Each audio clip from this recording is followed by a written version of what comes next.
Este programa es presentado por Mediacorp.pe.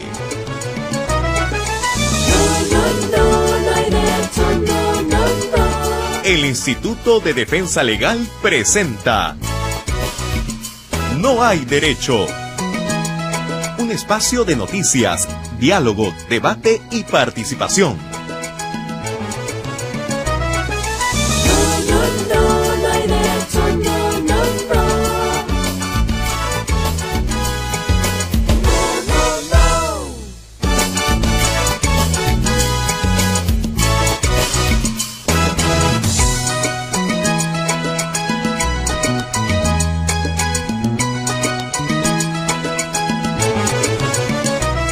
¿Qué tal, amigos y amigas? Muy buenos días a todos y todas ustedes. Muchas gracias como siempre por acompañarnos. Son las 8:01 de la mañana. Vamos a dar inicio al programa de hoy. Hoy es 21 de agosto del año 2017 y como todas las mañanas quiero saludar de una manera muy especial a quienes a esta hora están ya sintonizando la radio y lo están haciendo aquí en la capital de la República a través del 105.5 de la FM. Muchísimas gracias también a quienes, por un lado, transmiten en vivo y en directo el programa en distintas zonas del país. Esto es a través de radioemisoras que pertenecen a la Red Nacional de IDL Radio. Pero también quiero agradecer de manera muy especial a quienes nos siguen a través de esas emisoras, y la verdad estamos muy contentos por los correos y las llamadas que recibimos, que cada vez son más las personas que nos siguen también en distintas regiones del país. Lo hacen cuando transmitimos en vivo y en directo, pero también más adelante algunas emisoras que no tienen la posibilidad de transmitirlo a esta hora, pues lo transmiten en diferido. Solamente les voy a poner un ejemplo y quiero agradecer de manera muy especial a mis amigos y colegas de Radio 1 en Tacna. Estuvimos ahí en la radio, un saludo muy especial a Fernando Rondinel, su director, una radio muy importante en el sur, muy sintonizada, y ahí lo que hacen es, pasan en vivo y en directo, pasan de manera diferida el programa de 2 a 4 de la tarde a través del canal de televisión que ellos también tienen como parte de su plataforma en el sur del país. Y así como ese ejemplo, hay varios otros que se pueden poner y lo vamos a hacer en algunos otros programas de lo que sucede también en otras regiones. Es muy importante para nosotros que nos permitan llegar y abrir esta posibilidad para aquellos que crean que hay que matizar un poco algunas informaciones y que hay que entrar a un debate un poquito más profundo sobre aquellos temas que, por cierto, nos interesan, nos importan y muchas veces, como decimos aquí en el programa, nos preocupan sobremanera. El programa de hoy va a ser muy interesante, vamos a hablar de varias cosas que han sucedido el fin de semana, pero quiero agradecer ya a quienes también están conectados a través de la página web. La página de IDL Radio está ya a su disposición para que usted pueda conectarse con nosotros por esa vía, pero también tenemos habilitada la posibilidad de que nos pueda seguir a través de las redes sociales. Usted entra al Facebook de IDL Radio. El fin de semana me preguntaban, IDL Radio, no hay derecho, y ahí nos van a encontrar y usted nos puede seguir. La ventaja que tiene el participar a través de las redes sociales es que no solo puede escuchar, también puede ver, si es que quiere, por supuesto, y tiene esa posibilidad, pero si no, también nos puede escribir y hacernos llegar sus comentarios y ver el programa más adelante en el día, porque eso se queda guardado. Pero usted puede comunicarse con nosotros a través de esta red y escribirnos, hacernos llegar su comentario, hacernos llegar alguna sugerencia, hacernos llegar alguna pregunta, si es que es posible, para trasladársela a nuestros invitados cuando ellos lleguen aquí al estudio o se conecten con nosotros por la vía telefónica. Son las 8:04 de la mañana. Voy a contarles también que ustedes pueden comunicarse con nosotros a través de un número de celular que ya tenemos habilitado para que usted pueda conectarse con nosotros. Le voy a pedir a Carlito Yancol, mi productor, si me puede pasar el número de celular, por favor, para que a partir de este momento, si es que puede y quiere, pues nos pueda también enviar un mensajito a través de este número para que usted nos pueda contar, dar su opinión sobre los temas que estamos aquí abordando, qué otros temas le gustaría se pueda tratar aquí en este espacio. 9975-74815, 9975-74815. Hay algunas personas que nos escriben y nos llaman, pero en el transcurso del día. Y a veces no podemos contestar porque estamos en otra cosa, pero lo que sí nos hemos comprometido, y eso es lo que les proponemos, es que ustedes nos puedan escribir durante el programa. Ese es el tiempo en el que nosotros vamos a estar muy atentos a lo que nos digan para también comentarlo aquí en el programa. Vamos a dejar la pregunta del día de hoy para que usted pueda contestar también vía Facebook, vía Twitter, para que pueda comentar con nosotros su punto de vista sobre lo que le vamos a preguntar. Keiko Fujimori, como ustedes saben, deben haberlo visto ya en el fin de semana, salió en un mensaje, no está dando entrevistas, no está yendo a eventos públicos para evitar seguramente el riesgo de que le puedan preguntar sobre asuntos incómodos que por el momento no sé si no tiene cómo responder o por lo menos se le complica, y ha emitido un mensaje a través de las redes sociales. Voy a comentar en un ratito sobre eso, sobre lo que ha dicho del gobierno, pero la pregunta concreta es, porque ha salido a golpear duro al gobierno, la pregunta es, ¿usted cree que esa presentación pública de Keiko Fujimori tiene que ver con no darle cabida o no responder o evadir las anotaciones que hay en la agenda de Marcelo Odebrecht con su nombre, diciendo que ha recibido plata de esta empresa que está inmersa en actos de corrupción?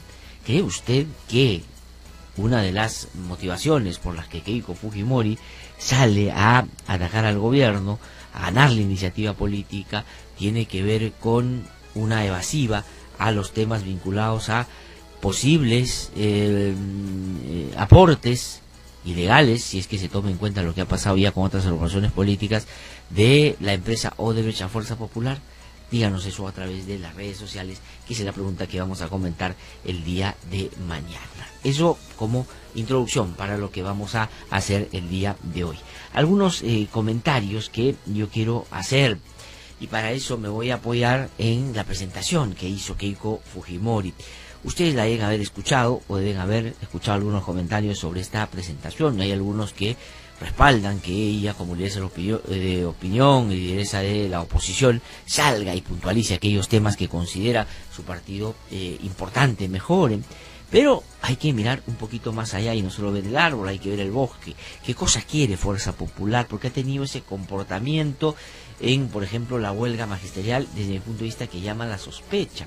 Por un lado, no quiere participar en el diálogo como intermediadores o mediadores en un contexto de tensión muy complicado en el que hay que dar una mano al gobierno, pero a la vez está comunicándose vinculado con los líderes de esta movilización, a quienes en algún otro momento, por las consideraciones y la manera como el fujimorismo elabora su discurso, hubiera llamado terroristas o personas vinculadas al terrorismo. Ha llegado una representante del Congreso a decir que no les importa a ellos que haya terroristas y el Movadef dentro del magisterio los apoyan de todas maneras. ¿Qué ha pasado? ¿Es una voluntad súbita por apoyar a un sector que efectivamente está buscando reivindicaciones justas, o es un juego político para golpear, digamos, no de manera directa, sino a través de otros, porque no quiere salir con la etiqueta de que es obstruccionista o quiere traerse abajo al gobierno, sino más bien apoya o está detrás de lo que otros a veces demagógicamente vienen impulsando también? ¿Qué cosa es lo que está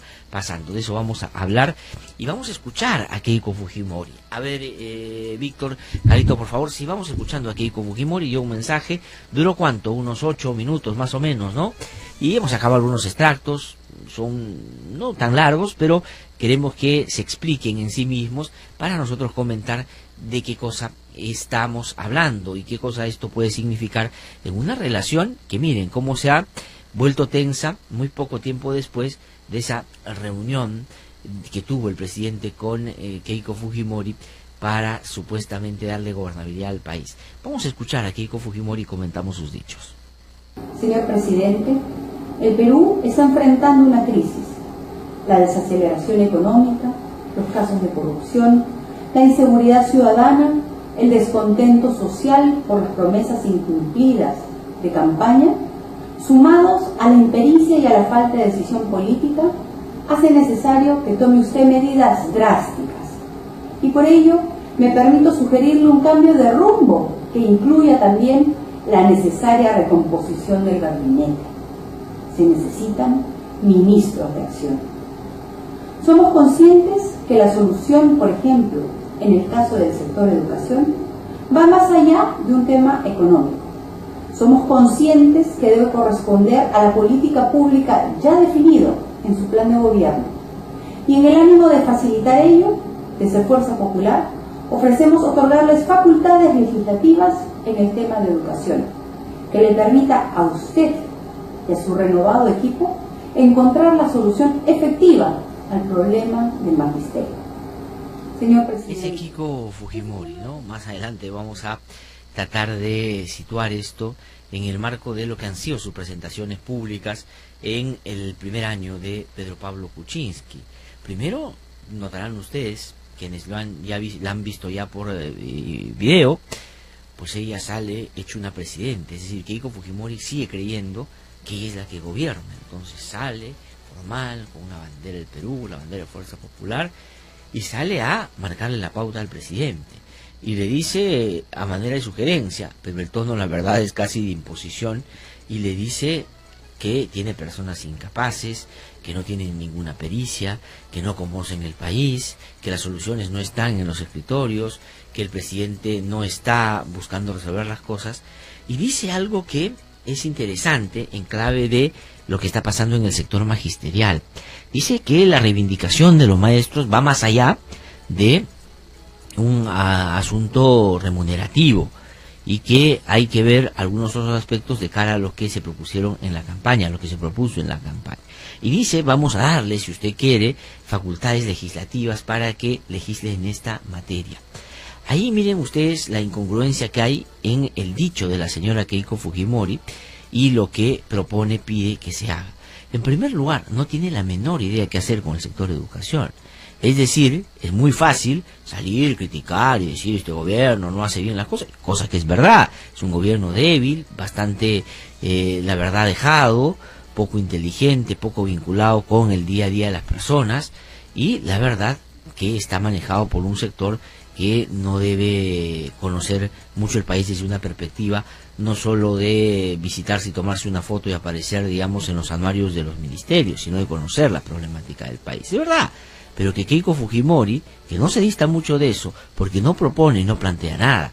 ¿Cuál es la salida que propone, por ejemplo, al tema magisterial el fujimorismo? Nada. Solamente cuestionar, solamente criticar, solamente buscar interpelar y solamente ajustar al gobierno, que no es lo que uno esperaría de una agrupación que tiene gran cantidad de votos detrás y que tiene una mayoría en el Parlamento que es, la verdad, indiscutible en términos de número, en términos de capacidades, en términos de planteamientos, de propuestas, de intelectualidad, de conocimiento. Bueno, ahí, digamos, su número es superlativo en relación a la capacidad de materia gris que tienen en temas de políticas públicas.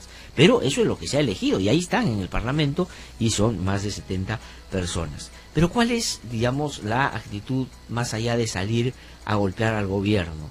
Dice que hay problemas que tienen que resolverse vía asuntos legislativos y que le van a dar, se comprometen en darle facultades al gobierno para girar en esta materia. ¿A qué se refieren? Eso es pura demagogia. ¿Qué se puede hacer? ¿Qué cosa es lo que hay que cambiar? Está el fujimorismo y debería salir y abiertamente decirlo. Si creen que la ley de carrera magisterial no sirve, no funciona, no vale, debe ser derogada, el tema de la meritocracia tiene que anularse completamente, pues que salgan y lo digan. No, dice, vamos a darle facultad para que ustedes vean qué hacen. O sea, no tiene ningún planteamiento, ninguna propuesta. Y lo otro es, ¿por qué si están interesados en la educación no están en este grupo de congresistas facilitadores que están buscando resolver el problema y que a las 6 de la mañana hoy día están reunidos aquí al frente para tratar de darle una salida a este problema? Los fujimoristas no han querido participar, pero Jorge el Castillo anoche ha dicho en Cuarto Poder, claro, no van, pero tratan de boicotear o manejar todo este tipo de negociaciones y el despliegue de algunos de los dirigentes. ¿Por qué? Porque llaman a acordar por teléfono, porque le dicen cosas y les meten algunas ideas que lejos de ayudar a resolver pueden terminar boicoteando esto que termina siendo una posibilidad también, más allá de lo difícil y lo duro que ha sido y sigue siendo todavía que los niños no vayan a las clases. Pero el fujimorismo debería colaborar y contribuir para que esto pueda mejorar, pero no lo hace, no le interesa, no tiene ideas y por supuesto ha dispuesto, porque Keiko Fujimori no sugiere, no dice, no alerta, manda como su padre, ¿no es cierto?, ordena y todos se han alineado en torno a ese asunto.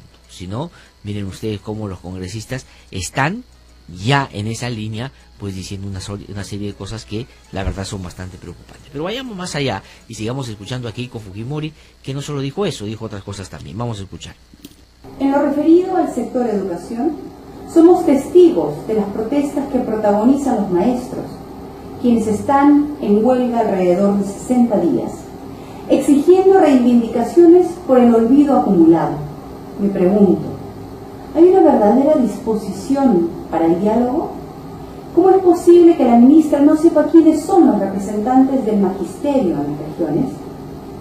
Es muy lamentable también que los alumnos de las escuelas públicas se perjudiquen corriendo el riesgo de perder el año escolar. Más aún, antes de ayer, el presidente de la República, en medio de la huelga y en medio de la presentación de la ministra en el Congreso, salió con un mensaje al país en el que desafía al magisterio y en el que no da señales de solución. Los gremios necesitan diálogo, respeto y confianza, señor presidente. ¿Se dan cuenta ustedes cómo Keiko Fujimori lo que hace es sencillamente cogerse de un sentido común y, como otros demagogos y charlatanes que también están en varios medios de comunicación, impulsa o proyecta una lógica de empujar al gobierno y decirle inútil, pero no hace nada para ayudar a resolver el problema? Insiste en ese punto, critica al presidente, da órdenes, sale y dice que hay que cambiar a los ministros, hay que sacar a este, hay que sacar a este, hay que poner a este, hay que hacer las cosas de esta manera, vamos a darle facultad. Es decir, organiza las cosas no en un tono de buscar una salida, sino de ir dando mensajes, porque claro, la huelga ya se hizo más grande, ya el tiempo que ha pasado entre el inicio y este momento son muchos, y finalmente no hay una solución completa para demandas que, desde mi punto de vista, en buena parte de los casos son totalmente legítimas y tienen que ser debidamente atendidos. Y ese fujimorismo que en otro contexto, y cuando acusaban al ministro del Interior, por ejemplo, hace no mucho y lo quisieron censurar, hablaban del retorno del Movadef y que el terrorismo se está recomponiendo, que este es un gobierno pasivo y que ha dejado que eso suceda. Ahora se supone que si eso fuera verdad y que ellos estuvieran en esa voluntad, y hay en algunos casos acusaciones de que gente violenta puede estar metida acá, que yo no creo que sea el tema principal, y si hay algunos tienen que ser derivados al sistema de justicia para que sean investigados, si han cometido actos de violencia, pero el fujimorismo se desvincula de su lógica demagógica de la lucha contra Sendero para tratar de vincularse de esta manera, sin tratar de quemarse con la negociación, ponerse del lado del magisterio, pero sin aparecer abierta y públicamente con ellos, sino coordinando solo por teléfono para tratar de alentar seguramente posiciones que pongan más en apuros al Congreso. Esa es la lideresa y la talla de Keiko Fujimori, y por eso es que yo sigo creyendo que lo que sucedió en términos de que no ganara la elección, pues no fue del todo una mala noticia para nuestro país. Pero vamos a terminar brevemente ya con Keiko Fujimori para pasar a otros temas del propio gobierno y cómo está manejando esta huelga, desde mi punto de vista, de una manera bastante, en términos concretos, digo, las negociaciones o las acciones deben apuntar a solucionar el problema, por las consecuencias, bastante torpe, la verdad, en algunos aspectos. Vamos a escuchar qué dice Keiko Fujimori hacia el final, dando órdenes de cómo se deben hacer las cosas, obviamente viendo y olfateando a la distancia que el gobierno es un gobierno bastante débil. Vamos a escuchar. En lo referido al sector salud, hace algunos meses, la ministra ofendió al norte del país diciendo que el dengue era un psicosocial, y ahora se escuda en múltiples explicaciones para tapar otras deficiencias de su sector. Pero la realidad es una, y los usuarios de los servicios públicos de salud lo saben. Hay desabastecimiento de medicinas en los hospitales, a lo que se suma la huelga médica. Señor presidente, no ponga en riesgo la salud y la vida de los peruanos. Con respecto al sector justicia, tenemos que lamentar la situación generada por la ministra, quien ha despedido de manera indigna a la doctora Julia Príncipe, así como a la doctora Catherine Ampuero. Ellas han señalado claramente que su destitución ha sido una injerencia del gobierno como consecuencia de las denuncias presentadas. La población espera que las repongan para que quede claro que este gravísimo error correspondió solo Bueno, ahí está, aquí con Fujimori. Entonces dice que en salud, miren los sectores que le interesan, educación, salud y justicia, porque ya metió en la cola a Marisol Pérez Tello por la salida de Julia Príncipe y la señora Catherine Ampuero. Entonces, esos son los ministerios que le importan al fujimorismo. Entonces, en medio de esta situación difícil, donde, digamos, hay que tratar de encauzar bien las demandas de los maestros para que por fin se solucione y se le dé una respuesta, ojalá que constante, firme y sostenible en el tiempo, también hay que ver que otros se quieren aprovechar de esto para montarse en un gobierno donde quieren llenar de gente muy afín, no al fujimorismo en términos, si uno quiere, políticos partidarios, pero sí en términos ideológicos y en términos, por cierto, que satisfagan sobre todo aquellos que fueron los grandes financistas de las campañas electorales, entre otros los sectores evangélicos y conservadores, solo para poner uno de los ejemplos de varios que se podrían poner al respecto. Pero Keiko Fujimori dice esto cuando está no a vida. Está no se sabe dónde ha grabado ese video, no se sabe si está en el Perú, no se sabe si en el extranjero. Y claro, trata de ganar la iniciativa porque aquí de lo que se trata también es de no hablar de las anotaciones en la agenda de Marcelo Odre, por favor. Es decir, ¿cuál era la pregunta o la pregunta que hay que hacerle a Keiko Fujimori, que ella no solo no quiere contestar porque no da entrevistas, sino manda todo por las redes sociales? Señora, ¿recibió o no plata más allá de los dichos, sino tratar de argumentar sostenidamente, en base a lo que ella misma dijo sobre los otros casos, si ella puede estar en situación similar que ellos? Entonces lo que está haciendo es tratando de ganar la iniciativa. El gobierno débil, movilización grande en todo el país, hay legítimas demandas ahí planteadas. Todos los políticos están tratando de sacarle brillo y filo a este asunto, algunos patéticos congresistas tratando de hacerse notar con este asunto, otros grupos más de izquierda tratando de diferenciarse los unos con los otros para ver quién se oportunistamente suma a esta protesta y trata de sacarle el mayor provecho, y hay algunos que obviamente lo que buscan es que en la ecuación todo fracase porque tienen intereses y plata metida en estos negocios. Entonces todo eso está pasando, pero Keiko no habla. Los medios de comunicación estamos hablando de todos los temas y nadie le pregunta, nadie le hace saber, nadie le dice. Los temas de Keiko recibió probablemente más que Ollantumala, esos no son temas de comunicación. Y eso es lo que Fujimori está haciendo, es decir, sale de esta manera porque no quiere que se le pregunte sobre las otras cosas. Son las 8:21 de la mañana. Pero esto es una cosa que está pasando. Keiko Fujimori cree que es presidente. El presidente de la República no sabe si es del todo presidente. Hay algunos que están o deberían estar muy cuestionados por actos de corrupción, que están salvados por la campana o por la actitud poco eficiente de un grupo de fiscales. Hay otros que aplauden y monitorean las cosas a la distancia y se dan el lujo de criticar todavía el comportamiento de los otros. Todo eso está pasando en el país, y yo estaba preguntándole a mi productora Carito Yancul qué cosa nos puede ayudar a reforzar el mensaje del día de hoy de lo que está pasando en el país. Y hemos encontrado una cosa que ya puse, una canción que yo puse aquí en el programa ya hace algún tiempo, que resume bastante bien. Esto es un poema de José Goytisolo, que en esta versión está interpretado por Paco Ibáñez, ¿no es cierto? Como todo está de cabeza, los que son dicen que no son, los que dicen representar algo no lo representan, el fujimorismo se viste de cordero, hay algunos deshonestos y diría yo ladronzuelos, otros ladrones tremendos, piratas que se visten de honestos, hay otros que esconden su verdadero rostro y salen como angelicales, y eso pasa cuando las cosas están al revés. Vamos a escuchar en la voz de... este es un poema, como decía, de José Goytisolo, interpretado por Paco Ibáñez.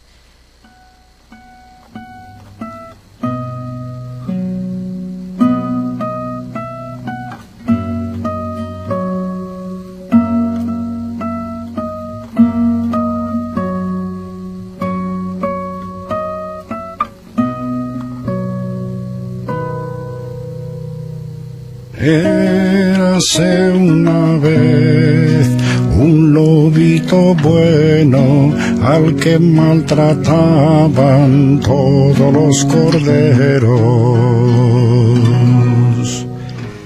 Érase una vez un lobito bueno al que maltrataban todos los corderos. Y había Había también un príncipe malo, una bruja hermosa y un pirata honrado. Y había también un príncipe malo, una bruja hermosa y un pirata honrado. Todas estas cosas había una vez, cuando yo soñaba un mundo al revés. Todas estas cosas había una vez, cuando yo soñaba un mundo al revés. El mundo al revés. Aquí las brujitas se visten de princesitas, los piratas se visten de honrados, los lobitos son comidos por los corderos y nosotros, o muchos, digamos, notamos que eso pasa, pero aquellos que manejan las grandes calles y posibilidades de que esto se bata más abierta y sinceramente no se quieren dar cuenta o se dan cuenta y lo tapan. Me están diciendo que en el Facebook tenemos problemas, que se está congelando la imagen en el Facebook, no se escucha y no se ve bien. Claro, hubo un comentario hace un rato que pensé podía ser el problema de la persona que lo mencionaba, pero hay varios que, por favor, si podemos revisar eso, lo están también mencionando. Sí, por favor, si lo chequeamos, porque tenemos problemas en este momento. Dice que no se está viendo ni escuchando bien a través del Facebook. Sí está pasando, se está escuchando en la radio, sí, eso no hay ningún problema, pero en el Facebook hay problemas. Entonces, Keiko Fujimori, escondidita, nadie le pregunta, nadie indaga, todos están metidos en otros temas, sacándole provecho a la huelga. Y aquí hay que tener mucho cuidado. Entonces hay que tratar de que la huelga se solucione. Yo creo que ya se ha encaminado esto y se tiene que, por supuesto, mejorar en los próximos días el tema remunerativo. Creo que es posible y creo que es necesario que se le mejore los sueldos. Hacia diciembre se ha dicho que ya van a ganar como piso 2.000 soles. Me parece razonable el pedido de los maestros que hacia el 2021 esto vaya mejorando y que tengamos en 5 años un profesorado que tenga mayores ingresos, porque con 2.000 soles, permítame decirles, es muy difícil sostener una familia si uno tiene muchos compromisos también, ¿no es cierto? Eso es muy importante. En torno a la carrera magisterial, que es el tema central que ha generado tensiones y discrepancias, yo sí estoy de acuerdo que por supuesto los maestros se evalúen, pero los maestros se tienen que evaluar después de darles capacitación. Si tú ganas 1.200 soles y vas a ganar 2.000, y encima de que, digamos, no te alcanza para nada, tienes tú que parte de tu capacitación, ir a una universidad, estudiar un diplomado, ¿con qué? ¿Cómo así? ¿Cómo va a mejorar su capacidad si no tiene la posibilidad de tener acceso a una educación, una capacitación que pueda ser consistente? Sobre todo si va a esto depender de la posibilidad de que uno tiene o no para pagarla. Eso por un lado. Pero lo otro, yo sí creo que hay que hacer estas evaluaciones. No solo tienen que incorporar conocimientos, sino desempeño en el aula, legitimidad en la sociedad y varios otros temas. ¿Para qué? Para que lo voten, no, porque yo creo que a los maestros hay que darles posibilidades para que puedan superar. Yo digo, hay gente charlatana que por ahí dice, si no pasa uno se sabe votarnos, pues porque todo no sirve para nada, ¿cómo podemos someter a nuestros hijos a gente que no tenga esa capacidad? Bueno, el país es muy diverso, el país es muy complicado, hay muchas barreras que impiden que todos tengan acceso a la misma posibilidad de capacitarse. Por eso es importante que se responda a esa realidad también con capacitaciones muy, muy diversas para que todos puedan tener el mismo nivel o aspirar a tenerlo en algún momento. Y si es que hay problemas en el camino y no se puede consolidar un maestro porque, en fin, estas condiciones a veces limitan ese hecho, pues darles todas las que sean posibles para que esto pueda seguir avanzando. Creo que esa es una perspectiva que hay que seguir. No renunciar a lo uno, pero a la vez dar todas las facilidades para que puedan. Los maestros quieren mejorar. Si que los maestros no tienen hoy día las capacidades suficientes desarrolladas para desempeñarse mejor, no es porque sean mediocres, se hayan vuelto locos o dicen, no, yo no quiero, yo quiero seguir en esta condición.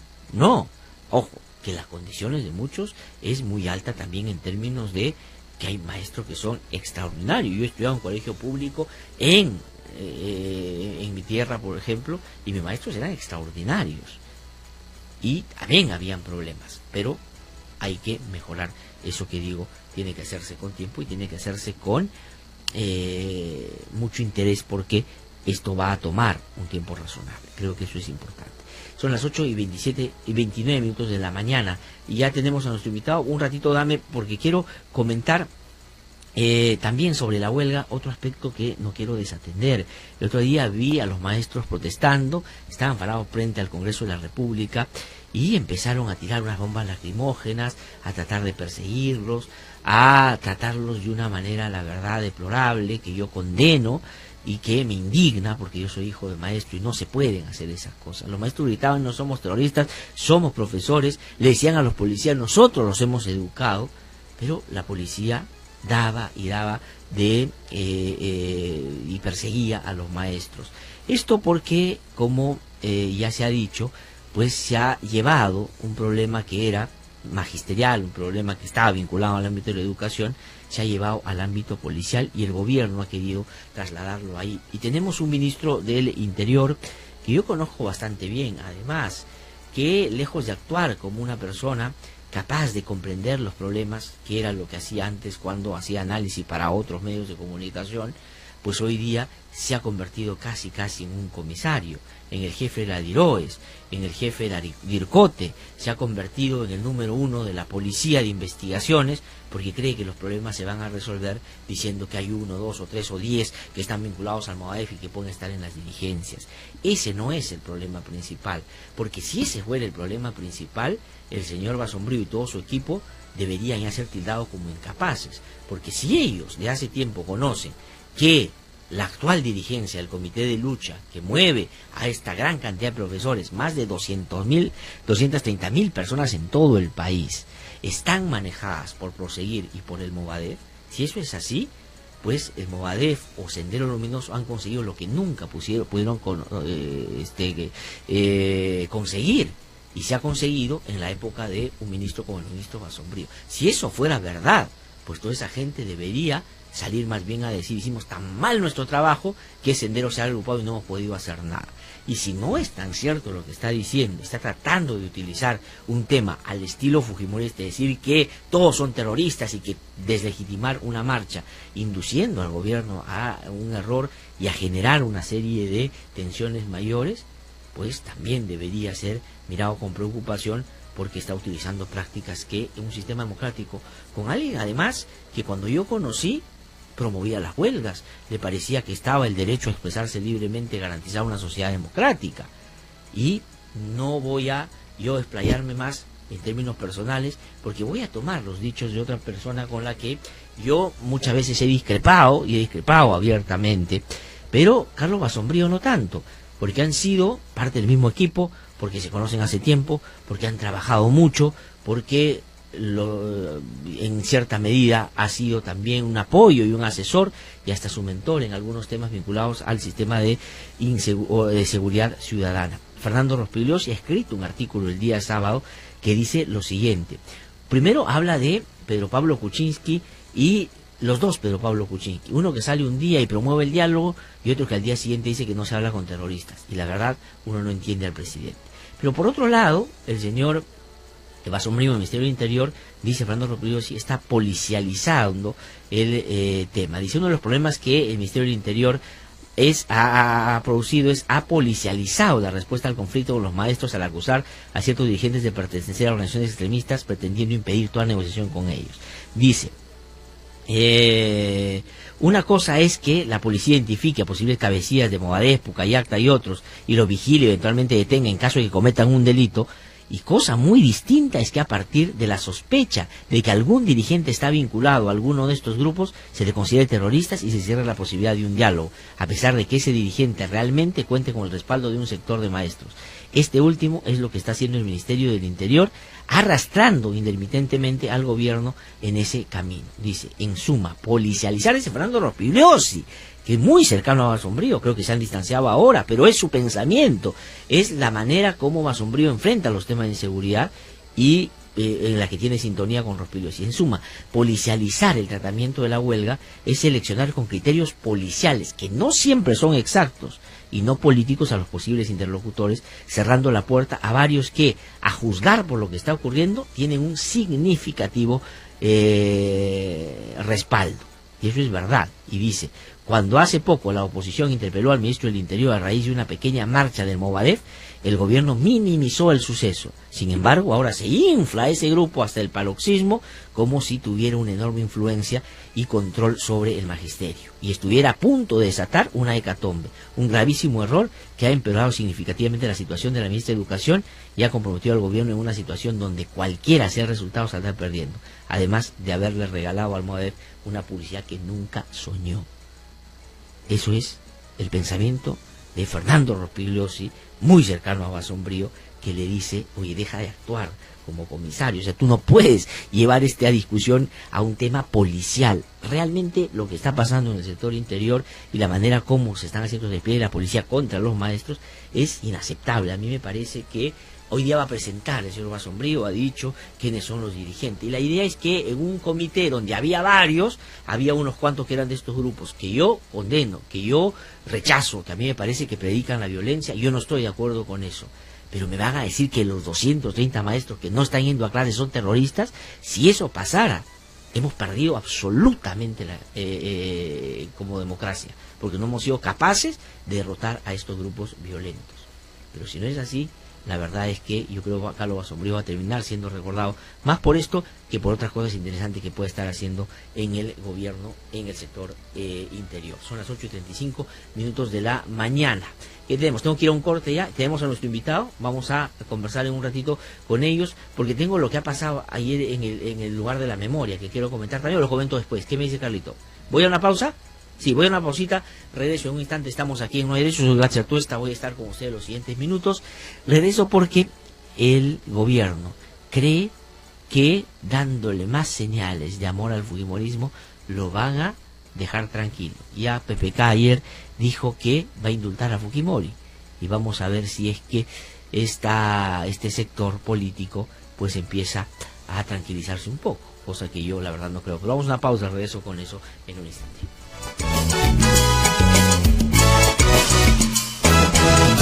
Que no te cuenten cuentos, el Diario 1 te cuenta la verdad. Compra el Diario 1, el diario oficial de la realidad peruana. A esta hora, Noticias de la Red, descentralizando la información y el debate. Son las 8:36 de la mañana. Estamos en comunicación telefónica ya con nuestros corresponsales para recoger las informaciones a esta hora de la mañana de lo que sucede fuera de Lima. Vamos a irnos rápidamente a Tacna. Está Richard Flores, colega y amigo, integrante de Radio 1, con quienes estuvimos el día viernes desarrollando no solo un programa, sino actividades de otra naturaleza, y les agradezco muchísimo, por supuesto, por la generosidad de siempre. Richard, ¿cómo estás? Muy buenos días.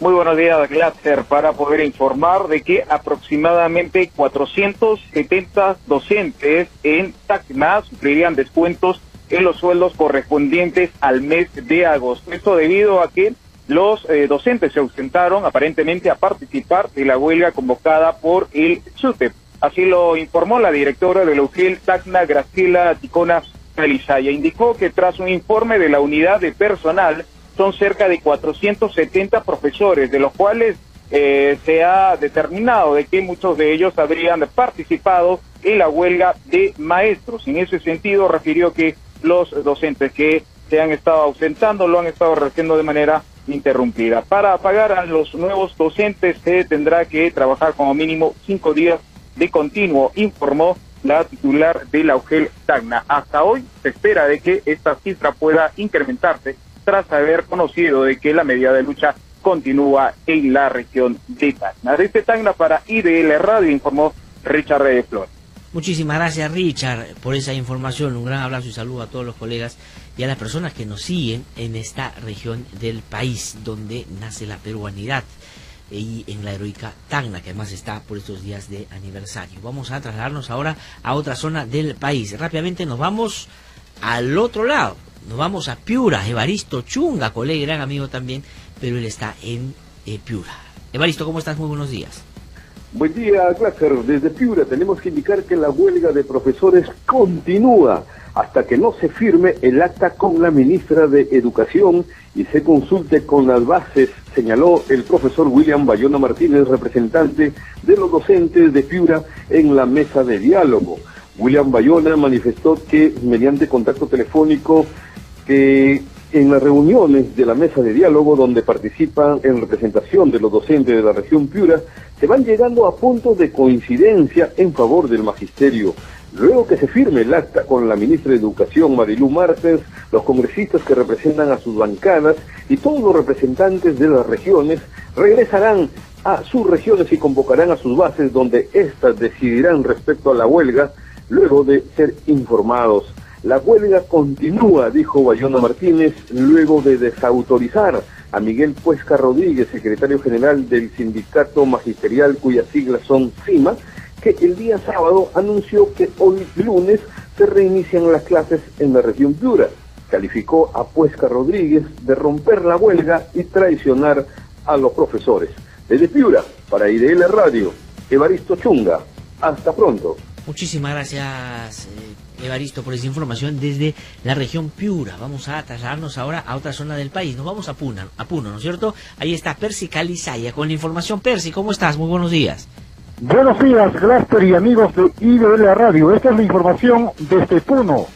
Luego de la accidentada reunión entre dirigentes del Sindicato Único de Trabajadores de la Educación SUTE y la ministra de Educación, Marilú Martens, la cual se extendió hasta la madrugada del sábado en Puno, el secretario general César Tito Rojas indicó que no se tiene ninguna expectativa del diálogo que debió continuar. En horas de la tarde, no han recibido a ningún dirigente, ha sido una mesura. ¿Qué es lo que pretende el gobierno? Vamos a continuar con la huelga indefinida. No esperamos nada de esos supuestos diálogos. En los próximos días evaluaremos las nuevas estrategias y acciones a realizar, señaló enfáticamente el dirigente. En tanto, las bases de la región Puno se reunieron en la Casa del Maestro en la ciudad lacustre. Desde la ciudad de Puno, informó Percy Calizaya Rodríguez. Adelante, estudios. Muchísimas gracias, Percy, por esa información de Puno. Son las 8:41 de la mañana.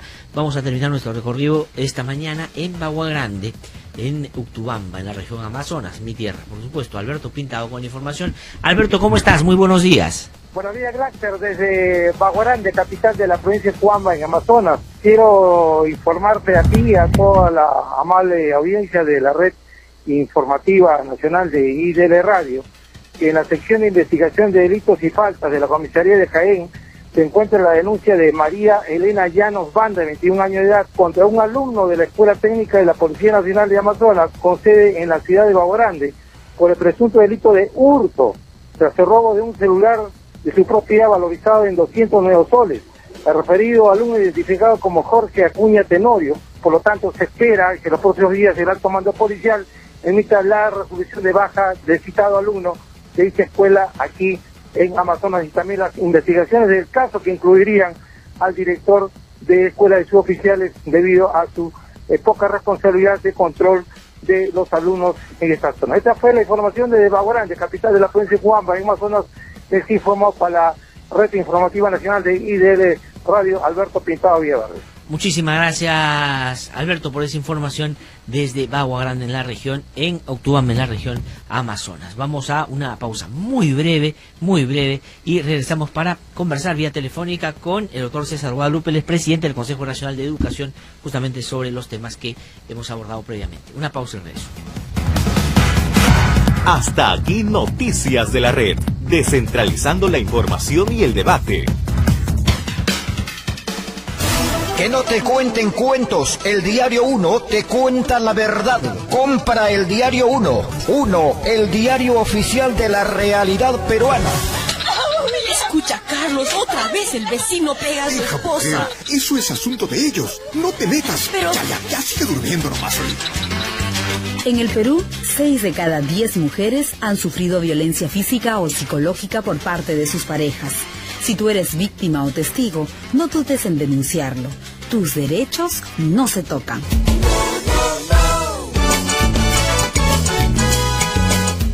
8:43 de la mañana, estamos de vuelta aquí en No Hay Derecho. Y bueno, estamos esperando, hoy día muy temprano, a las 6 de la mañana, se ha reiniciado el diálogo entre los representantes de los maestros, los representantes del Ministerio de Educación, con la intermediación de un grupo parlamentario, salvo el fujimorismo, que ha decidido no participar, sino tratar de influenciar, pero desde fuera de esto que, desde mi punto de vista, ha terminado siendo un espacio en el que esperamos avancen un poco más las conversaciones. Ayer escuchaba a Jorge del Castillo decir que ya se han puesto de acuerdo en todos los puntos y están discutiendo básica y centralmente el tema de la carrera magisterial y en específico el tema de las evaluaciones. Ojalá que hacia el final de esa jornada, que ha sido ardua porque ha durado todo el fin de semana, tengamos ya un anuncio, no solo que plantee el retorno a las clases, que es lo principal, sino que se ha encaminado esta plataforma y estos pedidos y demandas que desde mi modesto punto de vista tienen legitimidad, tienen que ser atendidos. Estamos en comunicación telefónica con el doctor César Guadalupe, el presidente del Consejo Nacional de Educación, para recoger su opinión y su reflexión sobre en el momento en el que estamos y qué cosa es lo que podríamos considerar como escenarios posibles en adelante. Doctor Guadalupe, es un gusto saludarlo, muy buenos días. Para mí el gusto, buenos días. Muchas gracias por atendernos. Bueno, a la luz de lo que ha sucedido, sobre todo desde el fin de semana, que ha sido estas conversaciones, que usted, primero, en términos más metodológicos o de estrategia, está debidamente ya canalizado el diálogo, ya se han de alguna manera disipado todos aquellos hechos que podían haber distorsionado esta como la posibilidad para resolver el problema? Es muy difícil responder esa pregunta porque en realidad hay muchos factores que interfieren en esto, ¿no? Por un lado, la representación sindical no es única, sino son varias, y digamos la representación sindical a cargo o liderada por el señor Castillo está peleando fundamentalmente en este momento por reconocimiento de que ellos son los auténticos dirigentes de los profesores y los demás no lo son. Y eso evidentemente entorpece la conversación por dos problemas. El primer problema es porque el gobierno no tiene por qué reconocer a un solo interlocutor cuando es claro que hay varios. Y el segundo es porque aparentemente no tenemos, nadie tiene información de esto detallada, pero el Ministerio del Interior ha anunciado tener información que comprometería a esta dirigencia con actividades que no son compatibles con el sostenimiento del régimen democrático y por lo tanto menos es posible tener una conversación formal con ellos. Eso es parte de la mediación de los parlamentarios que, como usted ha señalado, están participando, con excepción de la bancada mayoritaria. Tiene que ver exactamente con facilitar una solución más política en un contexto complicado. Entonces hay un tema bien complejo que tiene que ver con la representación sindical que es muy difícil de manejar. Ahora, pero digamos, sí, sobre ese punto, si me permite, doctor Guadalupe, y después pasamos al otro para desarrollarlo más en extenso, le quería preguntar lo siguiente. Pero las conversaciones ya se están dando con ese sector que el Ministerio del Interior dice puede inclusive haber estado vinculado a determinados sectores violentos, porque el punto de partida de la preocupación del Ministerio del Interior es que el grupo que finalmente termina eligiendo al señor Castillo como su representante habría estado infiltrado por algunos representantes de grupos vinculados al Movadef, a Proseguir y en fin, varios que se desprenden de ellos. Pero supongamos que hoy día en la mañana llegan a un acuerdo, es decir, logran el Ministerio de Educación y este grupo determinar cuáles son los puntos que han sido parte de un acuerdo y ponen un cronograma, plantean, digamos, cómo se va a llevar a la práctica. Pero más tarde, en el transcurso del día, el ministro del Interior va al Congreso y acusa a algunos de ellos de estar vinculados a estos movimientos violentistas. Es decir, ¿cómo se puede compatibilizar ambas cosas? No creo que se pueda compatibilizar y ese es parte del problema. La negociación actual, la de todo este fin de semana, es una negociación que no puede poner directamente en la misma mesa, justamente por esa situación a la ministra con el señor Castillo. Y es el punto intermedio que los representantes parlamentarios están ayudando a tener una comunicación que no sea una comunicación directa, porque no puede en la situación actual haber una comunicación directa, porque imagínense, la ministra se sienta mañana con ese señor y o hoy día con ese señor, y dentro de 2 horas el ministro del Interior revela cosas que ameritarían la intervención de la Fiscalía. Si eso fuera el caso, el Estado quedaría en una pésima posición, ¿no es cierto? Entonces, dada la postura o dada los reparos que hace el Ministerio del Interior, ese primer punto que está siendo reclamado por la dirigencia del señor Castillo es un punto que es bien difícil de encontrar una solución o está básicamente trabado.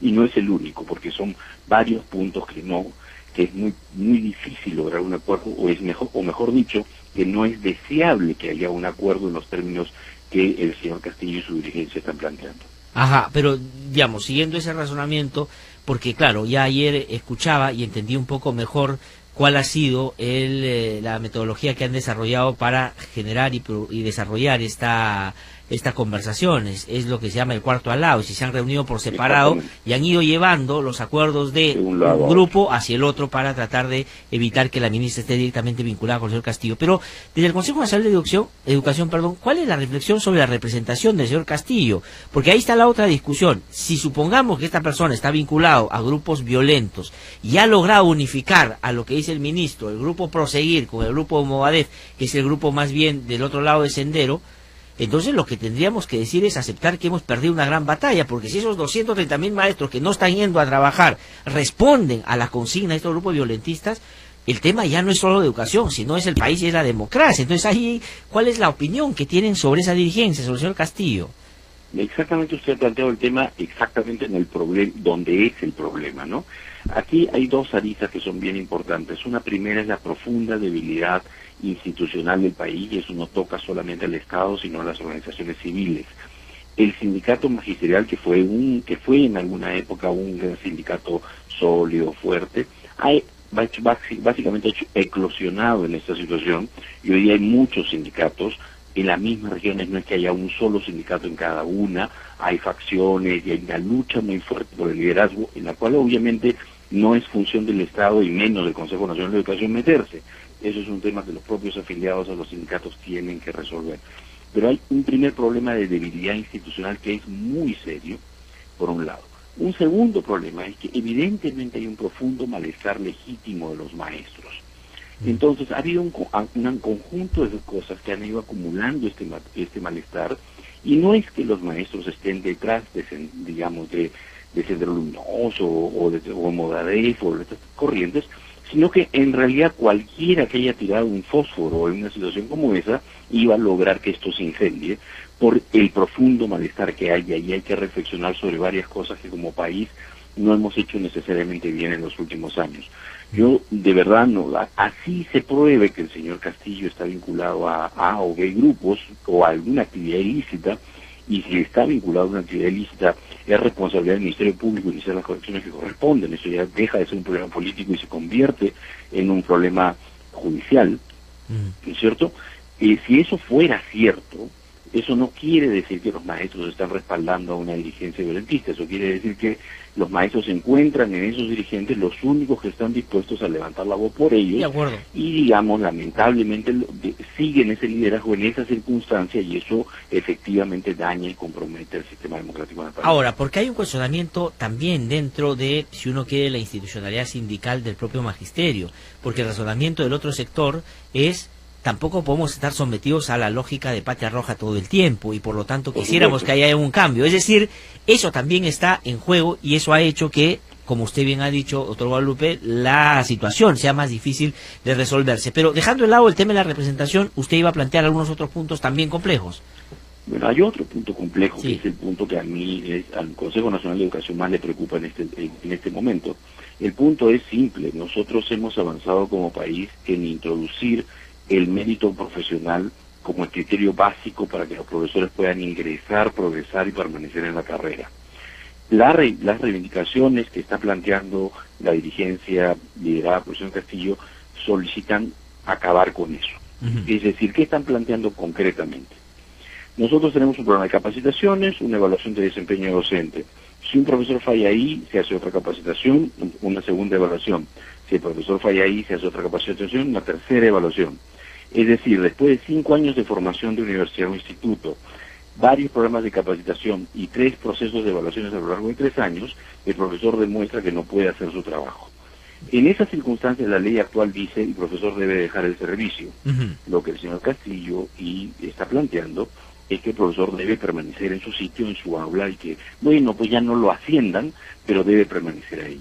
Y eso es pasar por encima del derecho de las personas a tener un buen profesor, por un lado, de los derechos de los estudiantes, y por otro lado, es la mejor manera de destruir la valoración que la sociedad debe tener de la profesión docente. Ajá. Porque si la sociedad ve que el magisterio defiende a los profesores que no funcionan, entonces la sociedad va a cuestionar qué clase de maestros tenemos.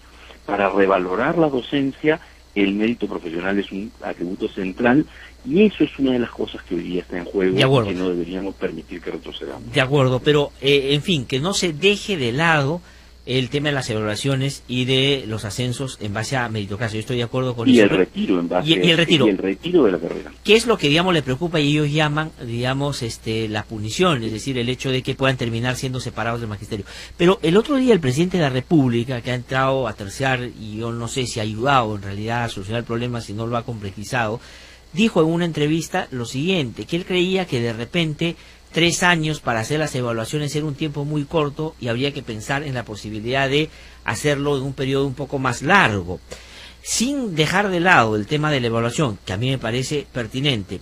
Previa capacitación, una capacitación pensada en un país tan diverso, ¿no es cierto? Los profesores que enseñan en las zonas de frontera o zonas quechohablantes o las zonas, digamos, donde hay situaciones pues muy particulares, también deberían ahí sentarse las capacitaciones teniendo en cuenta estas condiciones.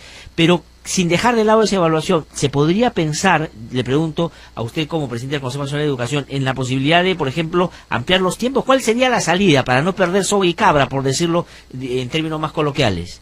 Bueno, también se podría pensar en la posibilidad de reducir los términos, porque los tiempos, porque lo que usted me está diciendo y lo que está en juego acá son los estudiantes. Mientras no se tome la decisión de la separación de un profesor que no funciona, quien está pagando la cuenta son sus estudiantes.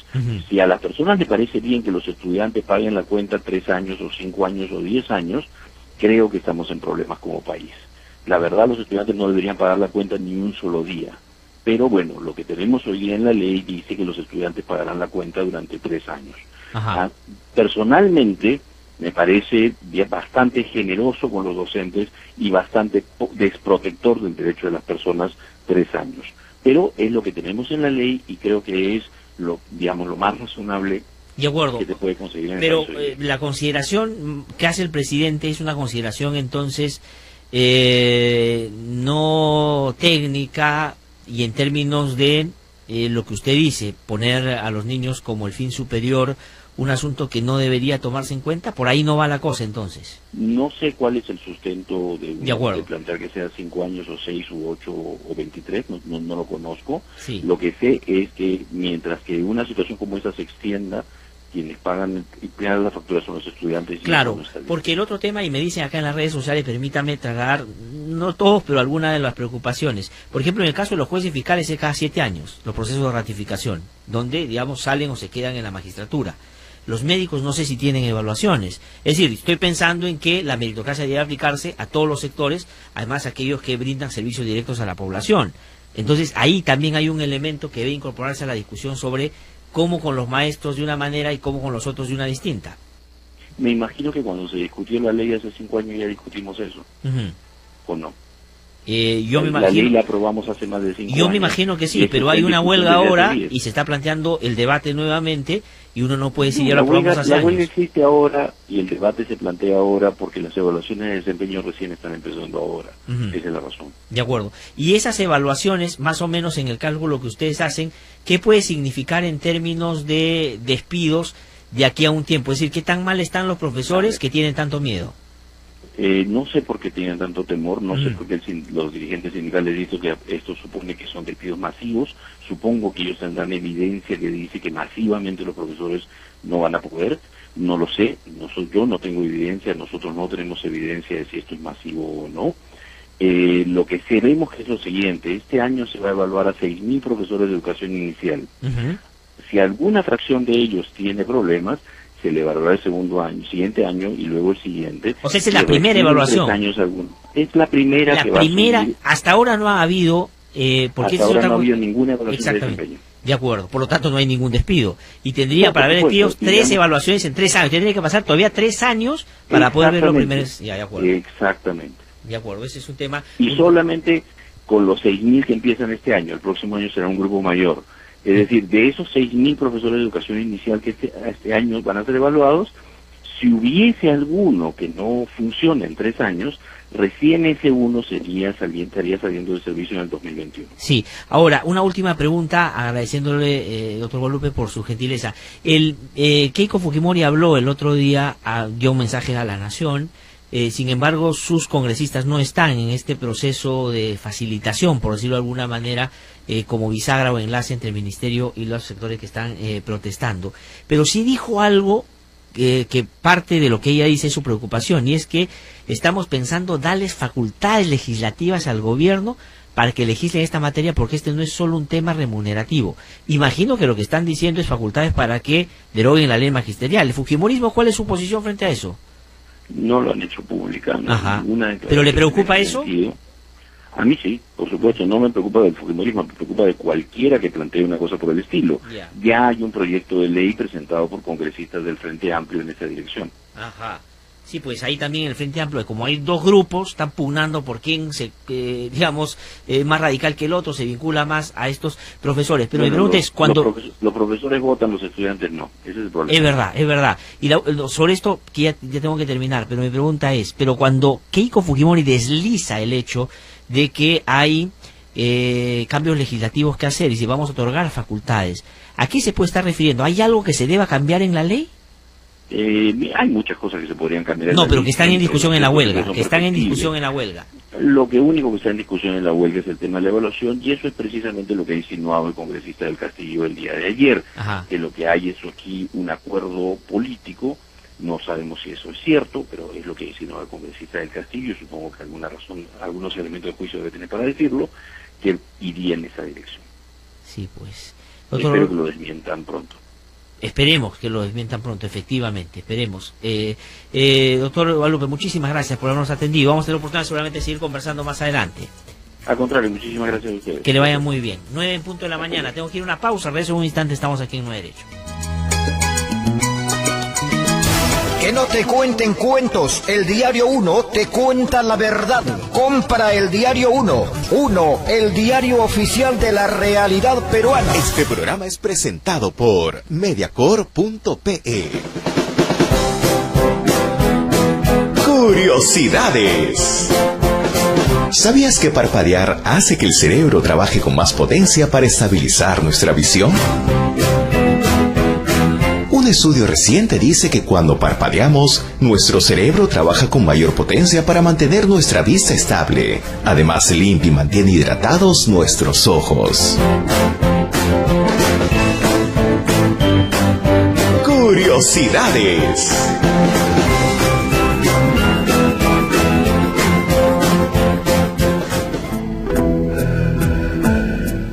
Presentamos Lo Nuestro es Primero.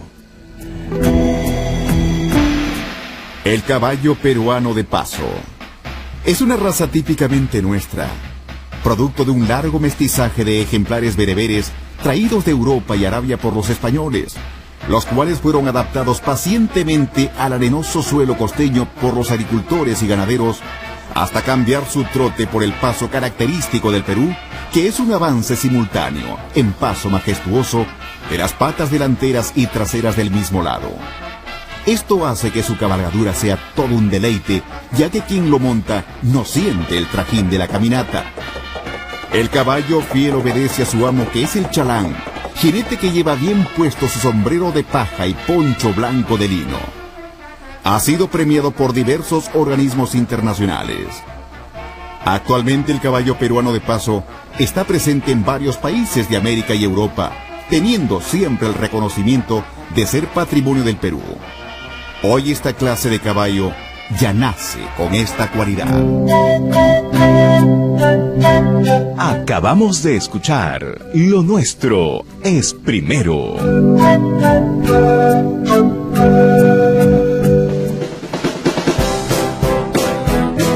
Curiosidades. ¿Sabías que los pulpos tienen pupilas rectangulares? Los pulpos poseen pupilas rectangulares, convirtiéndolas en criaturas aún más misteriosas e intimidantes. Además, no pueden girar sus ojos como los demás, ya que permanecen en una posición fija. La razón por la que estos animales tienen pupilas rectangulares es para ayudarles a evadir a sus depredadores. Curiosidades.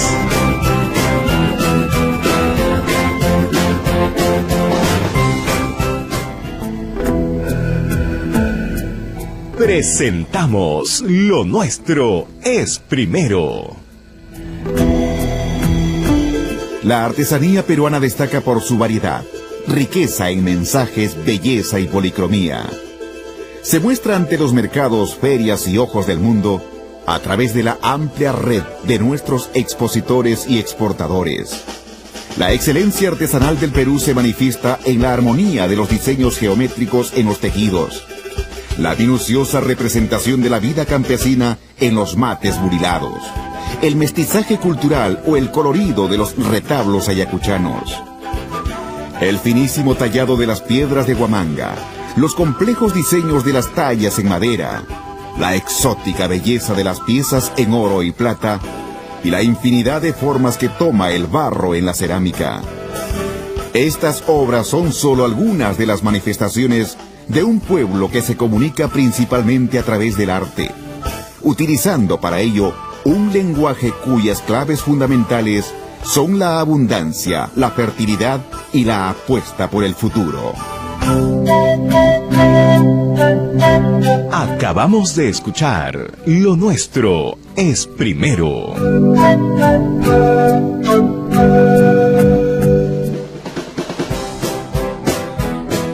Curiosidades. ¿Sabías que el corazón de una mujer late más rápido que el de un hombre? Así es, los corazones de las mujeres laten más rápido que los de los hombres, debido a que el órgano femenino es más pequeño y por tanto tiene que compensar su tamaño. En promedio, el peso del corazón de un hombre es de 275 gramos y 250 gramos en la mujer. La frecuencia cardíaca promedio de una mujer adulta es de alrededor de 78 latidos por minuto, 8 latidos más rápido que la frecuencia cardíaca promedio de un hombre adulto. Curiosidades.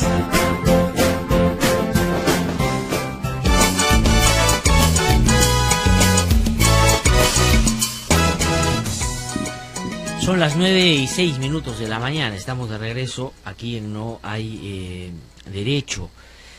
Bueno, hay una noticia que a mí me preocupó el fin de semana, y es que Guillermo Núñez ha renunciado, le han obligado a renunciar a la dirección del lugar de la memoria, del LUM.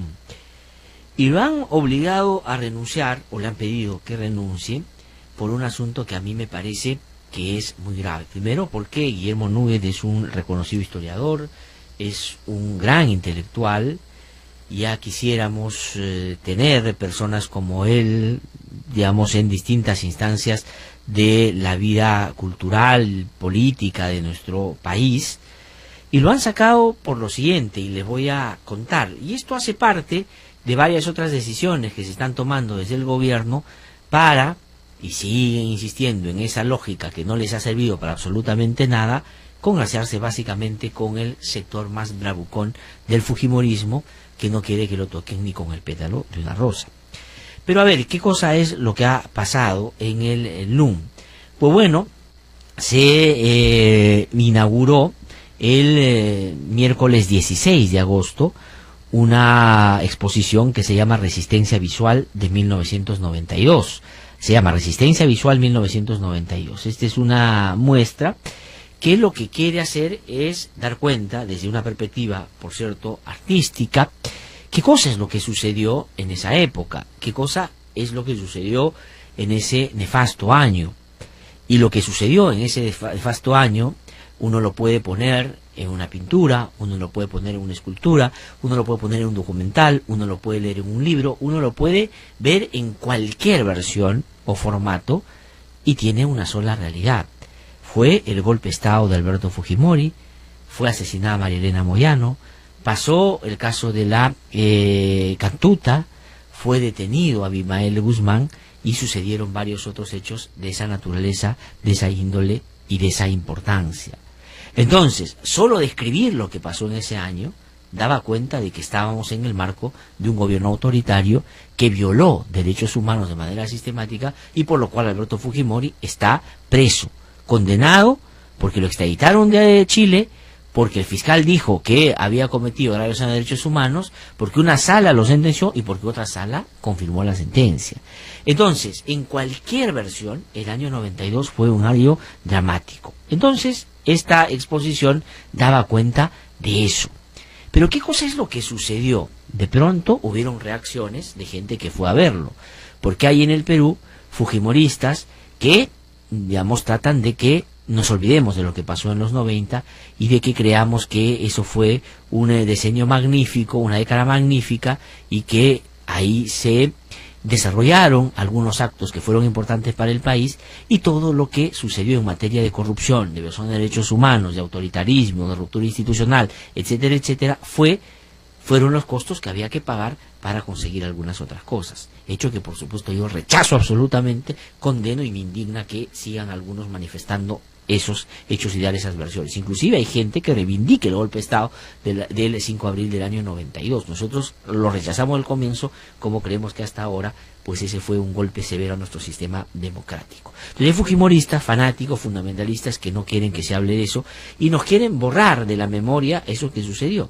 Entonces una señora, no sé quién es, la verdad, comentó a través del Twitter lo siguiente, después de ver esta exposición Resistencia 1992 que estaba en el lugar de la memoria en Miraflores. Entonces, ¿qué sucedió? Dijo: señor congresista, le escribió a Francesco Petrosi, converse con el Ministerio de Cultura, exposición del LUM llena de odio contra el fujimorismo, se supone que es reconciliación y tolerancia.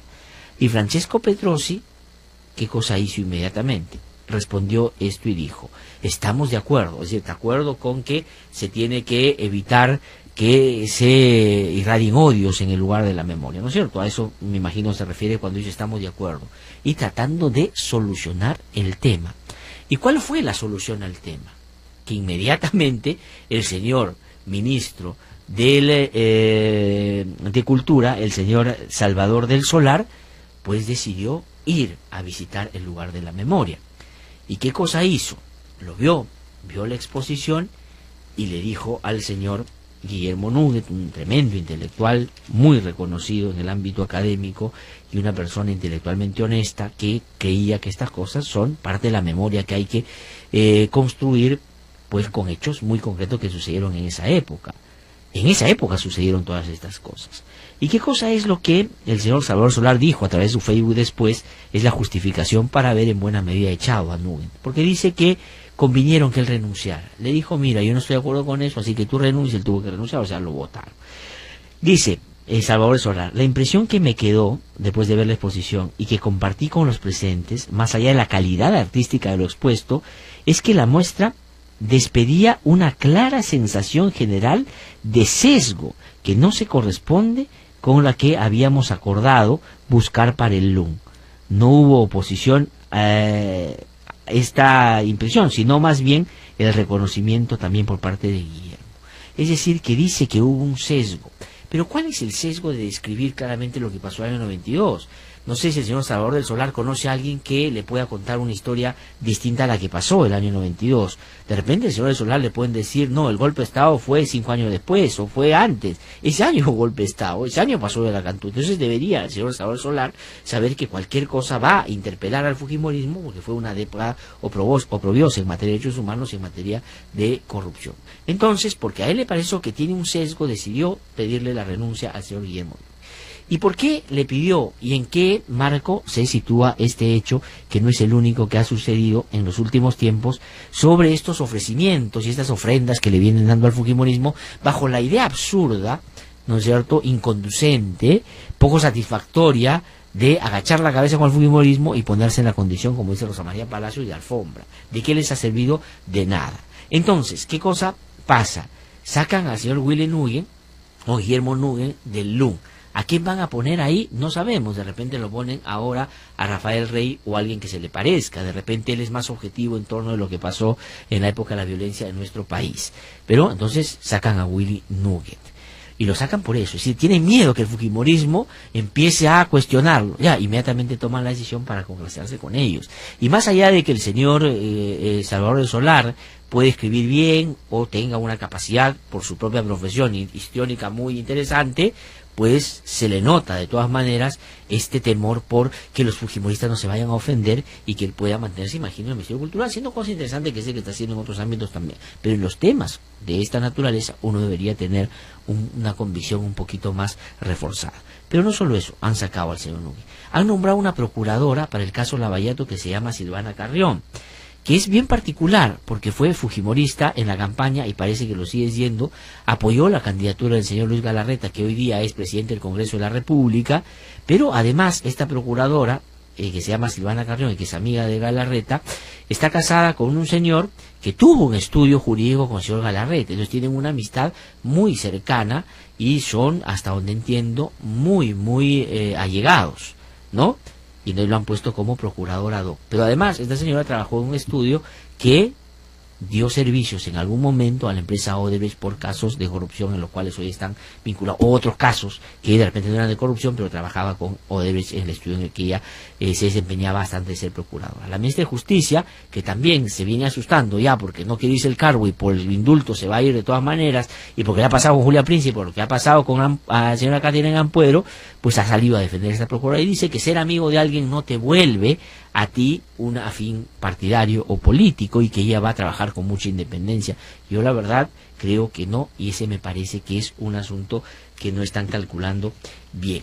Y el otro, para consolidar, y aquí termino mi comentario, porque decía yo que esto es parte de varias cosas que se vienen produciendo, pues ha dado el señor Kuczynski una entrevista al CNN español, me parece que es al programa de Andrés Oppenheimer, y ha dicho sobre el indulto lo siguiente. Dice: yo no he decidido nada, les prometí... esto es sobre los maestros, sobre el indulto a Fujimori. ¿Qué cosa es lo que ha dicho el señor? Ha dicho, lo único que estoy considerando es un indulto humanitario, y no es mi idea, es la idea de muchos peruanos. En las encuestas se muestra que el 60% piensa que él ya ha estado en la cárcel un buen rato. No hay duda de que está enfermo. Eso es lo que ha dicho el presidente Kuczynski. Es decir, sacan al director del lugar de la memoria porque los fujimoristas se molestan. Ponen una procuradora para el caso Lavallato en el momento en el que hay que investigar sobre los 500 más que le dieron a Keiko, a una señora que es vinculada al señor presidente del Congreso de la República. Y después el señor Pedro Pablo Kuczynski, creyendo que el fujimorismo va a ser más amigable con él, dice que el indulto se lo va a dar porque las encuestas dicen que el señor está enfermo y el señor tiene que salir de la cárcel. Cuidado, señor Kuczynski, porque mañana le preguntan a la gente, ¿usted cree que el señor Kuczynski debe quedarse en el Palacio de Gobierno? Y de repente más del 60% dice que no. Y vamos a avalar una situación de esa naturaleza solo porque la mayoría lo pide. Ese es un asunto que el señor Kuczynski, con más calma y ojalá con algo de inteligencia, debe evaluar. Además, porque en términos políticos no le va a significar nada importante para mejorar su gobierno y sobre todo su relación con el fujimorismo. Me lamento, me solidarizo con el señor Guillermo Núñez porque me parece, desde todo punto de vista, más allá de los adornos, más allá de la retórica, más allá de la buena actuación del ministro Salvador Solar, ha sido porque en general a los miembros del gobierno le tiemblan las piernas cuando tienen un fujimorista al frente. Así que vamos a una pausa, regresamos en un instante, regreso ahora, en un ratito nomás, aquí ya no hay derecho.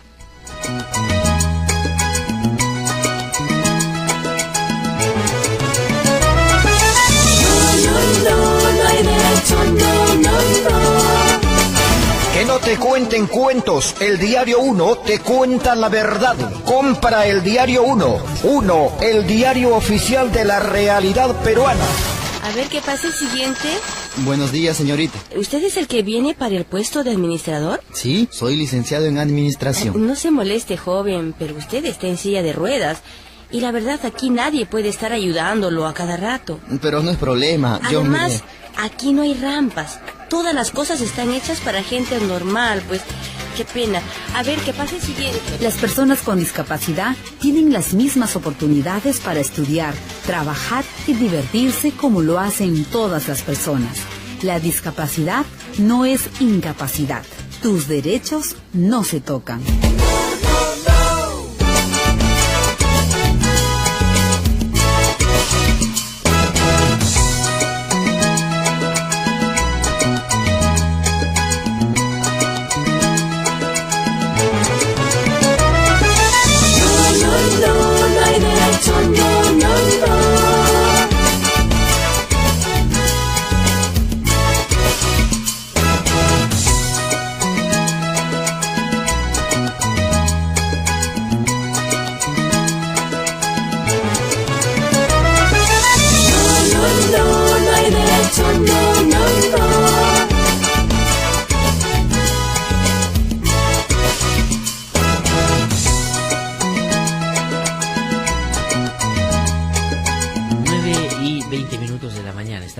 Aquí no hay derecho. Está ya con nosotros aquí en nuestros estudios el excongresista Mesías Guevara, él es presidente de Acción Popular. Además, cuando era congresista, desarrolló una serie de acciones políticas y propuestas muy importantes para, de alguna manera, responder a las demandas que en nuestro país, en varios ámbitos, espera hace bastante tiempo, pero también le tocó participar de una serie de hechos importantes como investigaciones vinculadas a casos de corrupción y otra índole que se produjeron en algunas regiones de nuestro país. Él, digamos, va y viene porque él es cajamarquino y ha estado en Lima, o está en Lima estos días, y le hemos invitado a nuestros estudios para conversar con él de varios temas. Señor Mesías Guevara, gusto saludarlo, buenos días. Buenos días, gracias. Un saludo, no, al contrario, un saludo por tu intermedio para toda la audiencia de esta mañana. Muchas gracias por venir esta mañana a conversar con nosotros. A ver, esta huelga magisterial prolongada, ¿no es cierto? Estamos ya en los 60 días, ha habido una serie de malos pasos en términos de cómo encauzarla debidamente hace tiempo para tratar de separar la paja del trigo, ir a la agenda central que está promoviéndose ahí.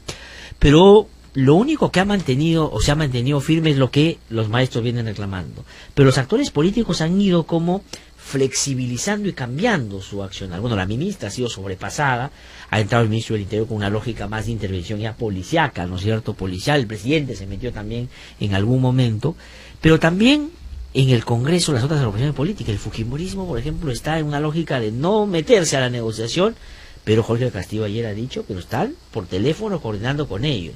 Y Keiko ha salido el fin de semana a decir, le damos facultades al gobierno para que legislen esta materia. Me imagino les ha ofrecido a los profesores derogar la ley de carrera magistral, imagino. Y así uno puede ver otros actores también, pero le pregunto a usted por el paquete completo, ¿cómo ve el desarrollo de la huelga y cómo se está atendiendo de distintos frentes? Bueno, en primer lugar, creo que tenemos que marcar, puntualizar el objetivo fundamental de lo que es educación.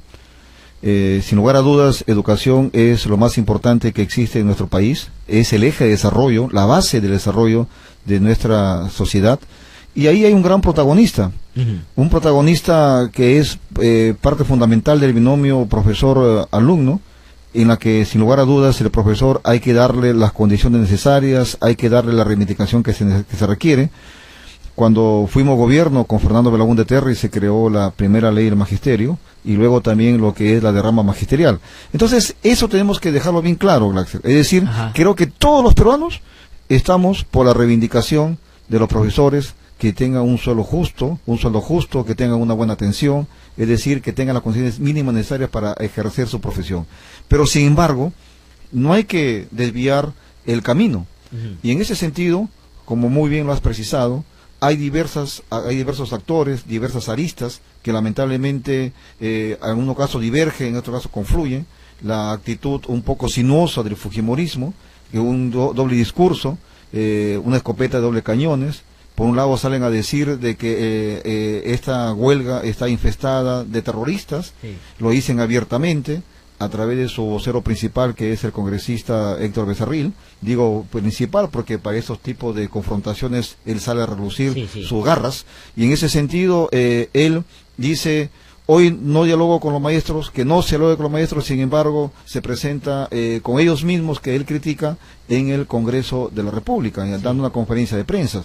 Pero por otro lado, también esperemos, y hay que decirle al pueblo peruano en general y a los profesores, que todos estamos con sus derechos, con la reivindicación de sus derechos, pero sin embargo hay otro trasfondo también. El tema es que podría peligrar no solamente reformar o derogar la ley de la carrera magisterial, sino también la ley universitaria, porque ahí hay muchos intereses que no quieren acreditación, que no quieren certificación, quieren tirarse a la SONEDU, es decir, que quieren traerse abajo todo lo que hasta hoy se ha avanzado. En medio del tumulto, en medio de la reclamación que es muy grande, lo que dice usted va a tratar de hacer algunos sectores es pescar a río revuelto. A río revuelto. Y llevar las cosas para proteger ciertos intereses. Sí, porque fíjate, habría que ver la historia reciente, incluso y preguntarnos a la vez de manera clara y contundente, a estas alturas, ¿cuándo le ha interesado al fujimorismo el profesorado? Nunca, porque ellos fueron los primeros que cortaron sus derechos fundamentales, ellos fueron los primeros que los persiguieron, y por lo tanto hay que decirle al pueblo peruano y en especial al pueblo profesor, del profesorado en general, que el fujimorismo nunca le ha interesado. Lo que ellos están aprovechando este mecanismo, esta huelga, ante un gobierno débil, enclenque, lamentablemente, incluso yo diría que está hasta pegado ya con baba, porque están bastante debilitados. Y en ese sentido... ¿Pero por qué? Buscando que el fujimorismo, ¿cuál sería su objetivo detrás de eso? Porque hay una fórmula que han utilizado en los últimos tiempos. Es tratar de no aparecer ellos directamente como los que están golpeando al gobierno. Entonces, por ejemplo, Vizcarra salió porque, entre otros, su colega Víctor Andrés García Belaúnde fue uno de los que más impulsó esa salida, junto con el señor Johnny Lescano en otro momento. Ahora lo que están pidiendo interpelar a la ministra son los del Frente Amplio, que están compitiendo entre ellos quién es el más radical, a propósito de la división de la cual que ha sucedido. Y entonces... Y resulta curioso porque ahora el APRE será un componedor y Jorge Castillo es el que, inclusive ayer le preguntaban si que lo van a llamar para ser primer ministro. Entonces lo que voy es, ¿cuál es el objetivo del fujimorismo? ¿Qué cosa quiere con esto? El fujimorismo, yo pienso que ahí tiene varios aspectos. En primer lugar, lo que ellos quieren tapar es el tema de los escándalos que está surgiendo en torno a la señora Fujimori.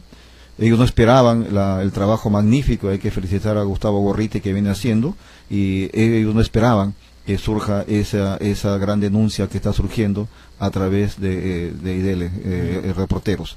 Y por otro lado, ellos quieren, satisfacer a sus colaboradores, a sus financistas, trayéndose abajo la ley universitaria, y por supuesto, generar un espacio político también para ellos, algo que nunca lo han tenido. Incluso hay sospecha que la congresista Alcorta estaría financiando en ventanilla para que los profesores no vayan a trabajar y que sigan en la huelga. ¿Qué está financiando qué, perdón? He leído que está financiando para que sigan en la huelga, para dándole recursos a los profesores en ese sector. Es una denuncia que ha salido ahí también en las redes sociales. Por lo tanto... Ahora, sobre eso quería preguntarle, y usted habla de los financistas y centra en en el tema de la educación superior universitaria, que hay efectivamente, solo para poner un ejemplo, es decir, Alas Peruanas es propiedad de los familiares del señor Joaquín Ramírez, que ha sido secretario general de Fuerza Popular y que hoy día está en una investigación por lavado de activos, y fue representante de Cajamarca también. Pero también hay otros, yo quería preguntarle por esto, porque yo digo, ¿por qué se centran en educación, en salud y en justicia? Esos son los tres que Keiko Fujimori se ha referido concretamente a la salida de esas tres ministras. En el caso de educación, ¿cuál fue la discusión previa a la huelga? El tema de con mis hijos no te metas, el tema de género. Es decir, yo creo que hay también un interés ahí de que entre alguien a ese ministerio, que desande la ley universitaria, que se baje la ley magisterial y que le dé cabida a este sector, en mi opinión. Pero no sé si es un poco esa la ruta de ellos. Sí, coincido plenamente. Incluso la ruta, ellos no les interesa, en primer lugar que quede claro que al fujimorismo no le interesa la reivindicación social y económica de los profesores en general. Ellos están aprovechando este mecanismo. Y plenamente de acuerdo, por eso manifestaba que ellos quieren desandar lo que es la ley universitaria, la ley de carrera magisterial. Les preocupa mucho la conformidad del SUNEDU, y no solamente la conformación, sino que les preocupa mucho las atribuciones que tiene el SUNEDU. Vale la oportunidad de recordarle al pueblo peruano en esta oportunidad de que solamente 13 universidades han sido certificadas hasta hoy, entre públicas y privadas, solamente 13 universidades, y ninguna de ellas, por supuesto, está ninguna de ellas que patrocina o auspicia al fujimorismo. Por lo tanto, ahí hay un gran interés, y por otro lado también está ganar ese espacio político, y por supuesto esa lucha ideológica que ellos están teniendo con mis hijos no te metas, en la que ahí lamentablemente también hay una gran desinformación. Sí, señor Mesías Guevara, quería preguntarle también sobre el papel de Acción Popular en el Congreso. ¿no es cierto? Yo, cada vez que converso con usted o que converso con los parlamentarios de Acción Popular, siento que hay una distancia entre lo uno y lo otro. Es decir, los congresistas tienen una agenda, una lógica, y el partido, pues es presidente del partido, digamos, a veces plantea una lógica distinta. Y no digo en temas donde se puede matizar y efectivamente tener discrepancias, sino el cómo te relacionas con un sector. Yo mencionaba antes de eso que algunos parlamentarios, por ejemplo, han sido en los últimos tiempos los promotores de todo aquello que el fujimorismo pues con sus votos ha llevado a la práctica, y desde mi punto de vista a veces han sido muy útiles a esa agenda, pero no sé si eso es espontaneidad, es porque el partido ha decidido tener un vínculo con el fujimorismo, en fin, ¿cómo es que han desarrollado esto ustedes? Acción Popular, ya cumplimos 61 años de vida política, y como tal hemos surgido nosotros enfrentándonos de manera frontal, sin miramientos, a todos los sesgos, a todos los vestigios dictatoriales. Y para nosotros, para los militantes y dirigentes de base, incluso para los fundadores del partido, el fujimorismo, en su esencia, en su ADN, es eminentemente dictatorial. Por lo tanto, nosotros marcamos plenamente distancia de ellos, y hay que decirles que en estos momentos la bancada parlamentaria camina como si fuera un brazo derecho, pero no pegado al cuerpo a mi partido. Ajá. Es decir... Y más bien no pegada al cuerpo, y está más pegada al fujimorismo que usted en algunos Yo momentos. lo dije en su momento, incluso lo vuelvo a decir, es una percepción nacional que la bancada de Acción Popular se ha convertido en la cola del fujimorismo, y eso nosotros lo rechazamos categóricamente y contundentemente. Incluso lejos de fortalecer la gobernabilidad, la democracia, darle estabilidad a este gobierno, se actúa de manera contraria, es decir, yendo contra los principios democráticos del partido. Incluso cuando hubo la segunda vuelta, el partido decidió apoyar a PPK y no a la señora Fujimori. ¿Tú te imaginas que en este escenario en el que tiene el fujimorismo una gran mayoría en el Congreso, actúa de una manera irracional y obstruccionista, cómo hubiera sido si hubiera tenido el Congreso y hubiera tenido el Ejecutivo? En estos momentos creo yo de que nuestro país estuviera sumido en llamas totalmente por una confrontación y una radicalización de las huelgas a nivel nacional. Sí, hay alguien que hace un rato me dijo, voy a tratar de buscar un poco ese comentario, y dice eso, hay Percy, ¿no? Dice, con Keiko hubiese sido peor, imaginen a Becerril con esto del interior o a Gianpietri, da escalofríos. O sea, lo que quiero decir es, no hago a las personas, pero sí expresan ellos una manera de actuar. Pero usted cree que todo lo que están haciendo ahora es más cálculo político que voluntad de apoyar a los maestros en su reclamo legítimo. El fujimorismo en su esencia no le interesa el país. Eso hay que decirlo de manera contundente. No le interesa a los médicos, no le interesa a los profesores. A ellos lo único que les interesa es su propio beneficio personal, y eso es clarísimo. Y lamentablemente el APRA se ha hecho un binomio de manera abierta, y por supuesto con otros actores, con otros partidos políticos, con algunos miembros de algunos partidos políticos, incluyendo su partido, incluyendo Acción Popular y el Frente Amplio, como ahora lo estamos viendo. Sí. Lamentablemente se están convirtiendo en sus operadores. Muy hábilmente el fujimorismo está actuando como un gran titiritero por el poder que tiene. Ahora, yo no entiendo hasta cuándo va a durar ello, porque detrás de los fujimoristas también está el APRA, que el APRA maneja el fujimorismo, y el fujimorismo, digamos, con su fuerza intimida a todas las fuerzas políticas por intereses subalternos. Ahora, que ellos tienen que explicar por qué actúan de esa manera, yendo en contracorriente de los principios democráticos del partido y la esencia del Estado de Derecho. Sí, ahora, señor Mesías Guevara, me preguntan aquí y quiero trasladarle, el señor Pedro Castillo, que es el que está liderando esta marcha, digamos, uno le puede no gustar, en fin, todo lo que quiera, pero es el vocero de ese sector, ¿no?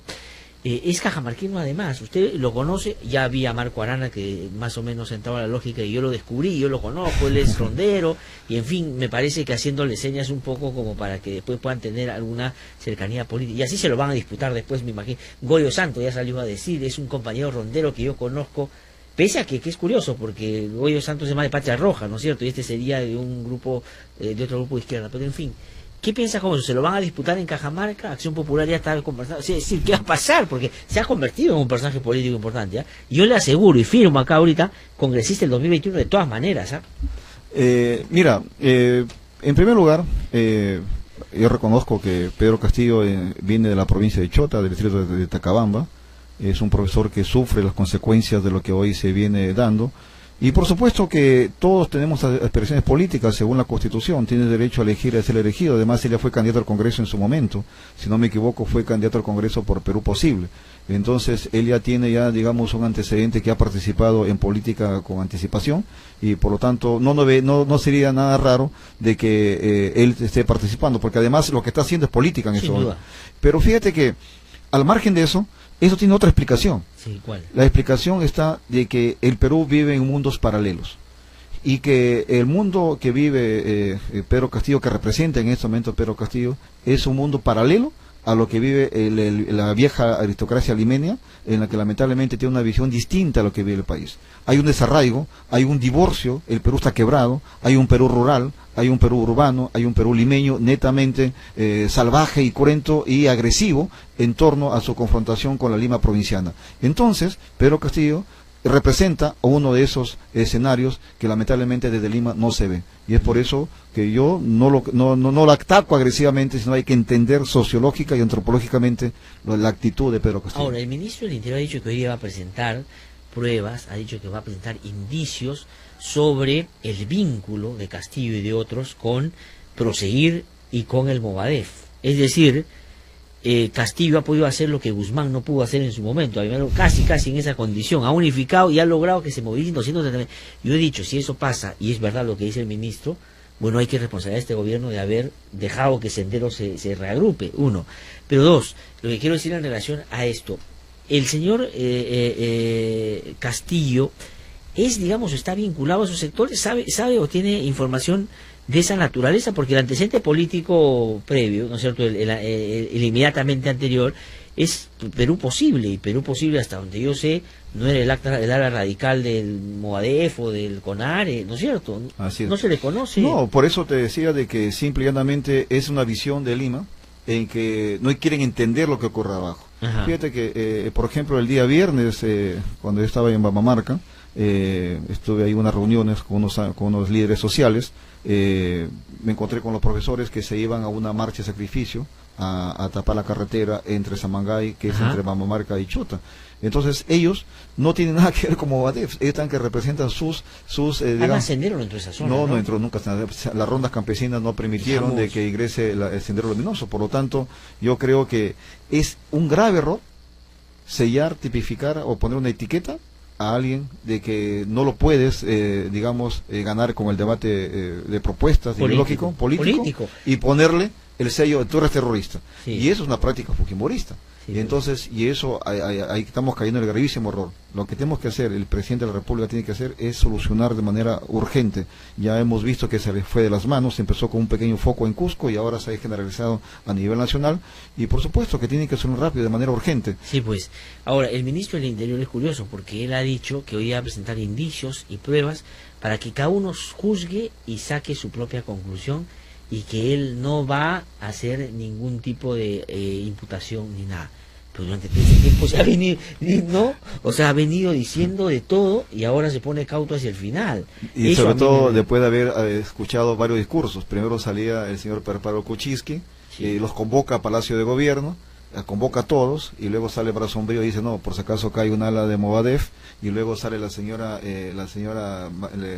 Martins, la ministra, a decir, Marilú, ¿sabes qué? No queremos negociar con todos. Por lo tanto, yo creo que el Ministerio del Interior tiene que pensar en que esto no es una situación de quien pone la cara de más malo es el que va a hacer cambiar la realidad. Yo pienso lo que debería, creo yo pensé que no iba a hacer esta recomendación, pero para un tema puntual, que lo vuelva a llamar a Rospigliosi para que le aconseje lo que le ha hecho en su artículo ayer.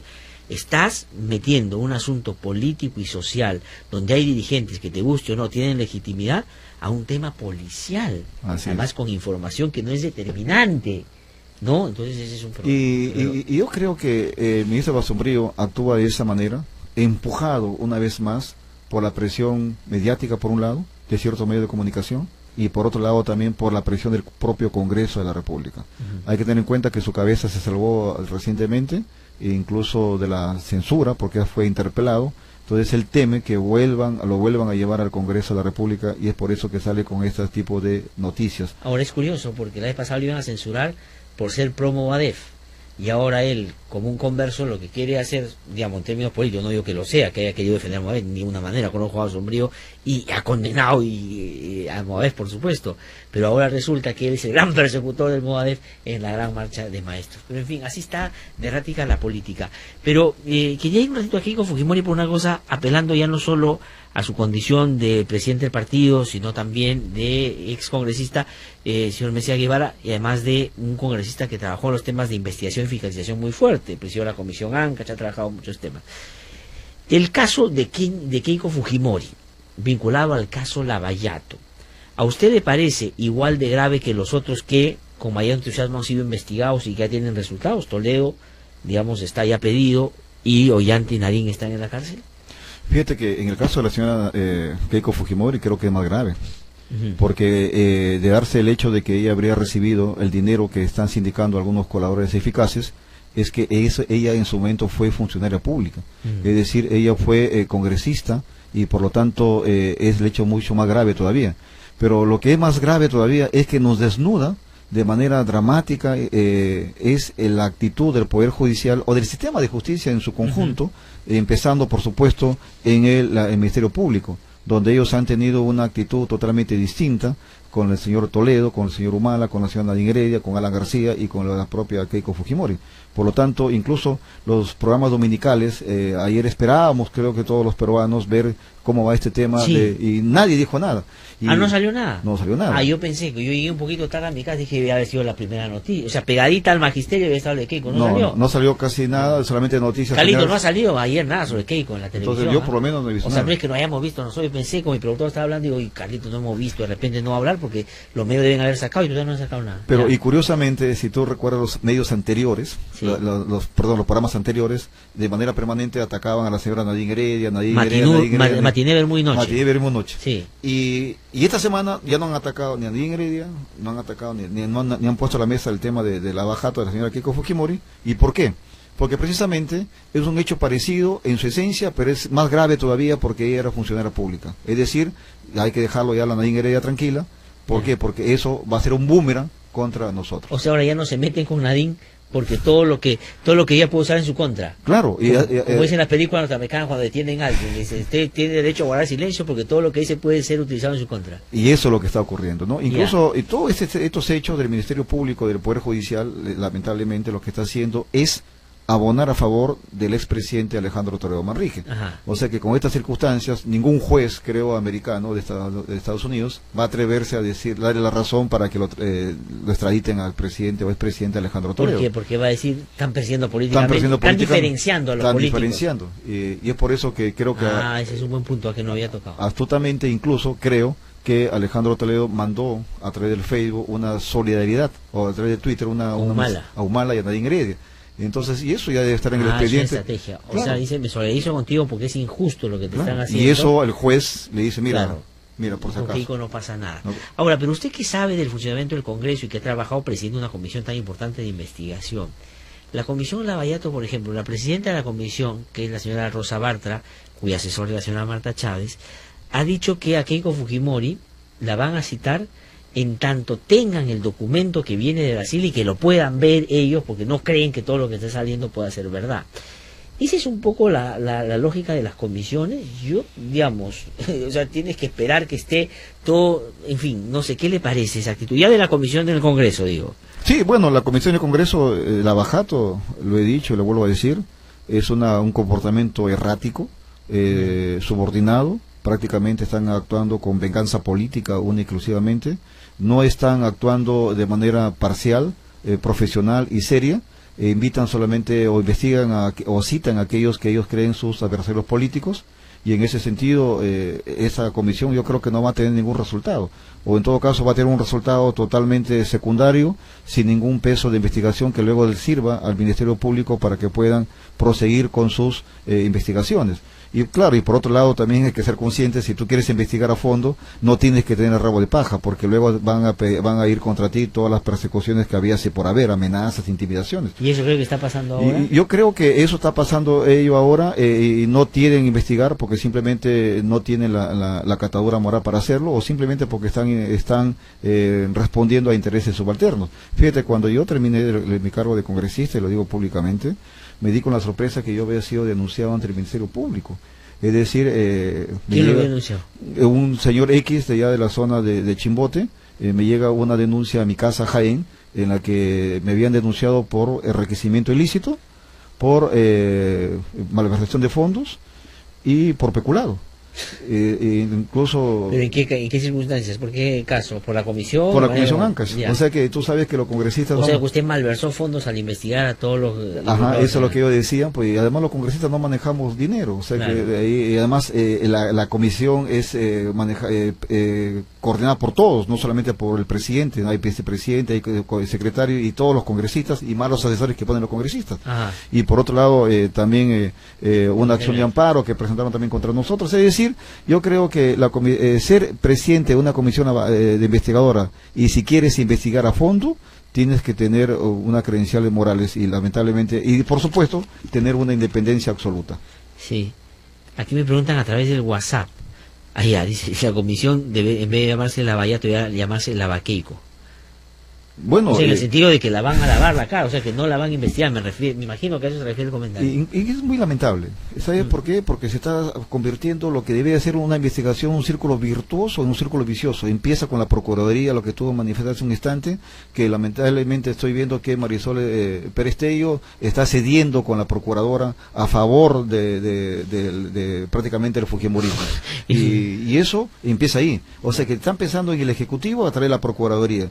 Luego va a empezar con el Ministerio Público a través de un fiscal que no tiene la capacidad de atreverse a poner la cascabel al gato. Y por otro lado, una comisión investigadora que va a hacer lo indecible para sacar un informe a favor de la señora Fujimori. Por lo tanto, en ese sentido, lo único que nos queda es la justicia, rezar en primer lugar, pero no solamente rezar, sino nos queda lo que ocurra a nivel internacional, es decir, lo que ocurra en Brasil, lo que ocurra en el propio Estados Unidos, y estamos a expensas de la supranacional y no por nuestra propia institucionalidad. Lo que es una pena, ¿no? Lo que es una pena. Solamente quiero decir a mis colegas que tengan la oportunidad en algún momento de entrevistar a Julia Príncipe o a Katherine Ampuero, acá no hemos tenido esa suerte, que le pregunten qué piensan sobre el caso de Keiko. Sería bueno saber qué piensan. Mira, yo pienso que ambas procuradoras que ya no están, también se mostraron demasiado sumisas, tanto con Alan García como con la señora Fujimori. Por eso sería bueno preguntarle. Pero y yo la verdad que siempre he tenido mi opinión no tan digamos a favor, positiva, de la señora Nancy Príncipe o Julia Príncipe, porque cuando ella no, por ejemplo, hacía su trabajo de manera adecuada en el caso de Ancash, ¿no? Entonces, y sin embargo, hay otros congresistas actuales que la santifican y yo no creo que sea tan santa. Señor Mesías Guevara, muchísimas gracias por haber venido. No, muchísimas gracias. Seguimos como siempre en contacto. De todas maneras, gracias. Muy amable. Ya no tengo una pausa. Nos encontramos el día de mañana a las 8 en punto aquí en No Hay Derecho. Este programa es presentado por Mediacorp.pe.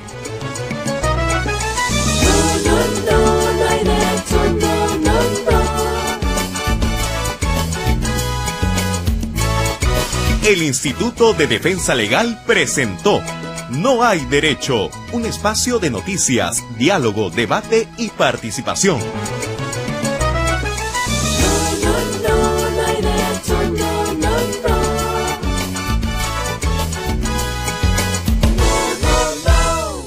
La mejor música e información la puedes encontrar en el portal sanborja.com y también en las redes sociales. Curiosidades. ¿Sabías que las cejas nos protegen del sudor y de la lluvia? Las cejas son una parte muy significativa del rostro.